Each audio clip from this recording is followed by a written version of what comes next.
Yan, so ikuko natin ng ano yan? Breadcrumbs? Breadcrumbs. Breading mix. Ah, anong tawag dyan? Breading mix, auntie. Ha? Breading mix po. Breading mix? Ah, ito ang ating chef. Crispy fry, di ba Crispy yun? fry. Crispy fry yun. So yung tukling natin, i-crispy fry natin. Yan. Paano yan? Kasi matigas yan. Hindi ba matigas? Hindi lambot yan pag malambot sa manok. Hindi pa ako nakatikim niya. Malambot yan. Malambot yan. Tapos i-deep fry. Pwede deep fry, kailangan daming mantika. Kasi dito tayo makakatikim ngayon ng ano, magkakatikiman na tayo ngayon dito. Deep fry mo yan.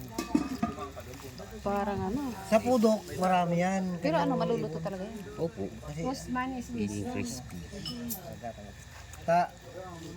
jay pudok damin, lagi ang tibang bangkag, isuti papapanan talaga, ataluin Yan. yung natataltab. Okay. Okay, so ano na tayo, deep fry na tayo ngayon. Oh, di ba? Mainit. Mainit siya, mga kapatid.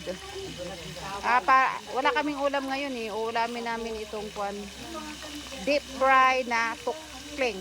Tukling. Tukling, ang pangalan nito sa ano is tuknining. Ay, iba din. Iba din. Ano yun yung anak? Ah, tukneneng. Tukneneng ito kasi anak na babae.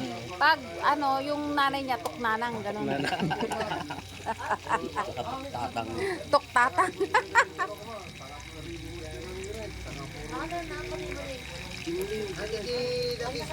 Dito natin matitikman ngayon kung ano ang lasa ng tukneneng. Kala ko Wala na, ang daming sabaw. Ang daming sabaw. Magsabaw mo na naman. Pwede rin yan. Mabuti marunong ka magluto. Ay, ano mo. Anak ko yan eh.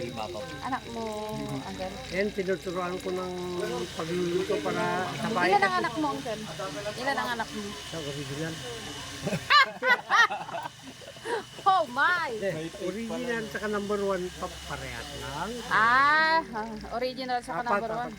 Apat. Three boys, Wala kang local, walang local. Puro original. original. Okay. Got it.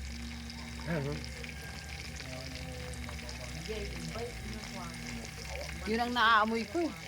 Pinapaitan. Wala eh. Pinag-aaral ko eh. Mahina naman ang ulo.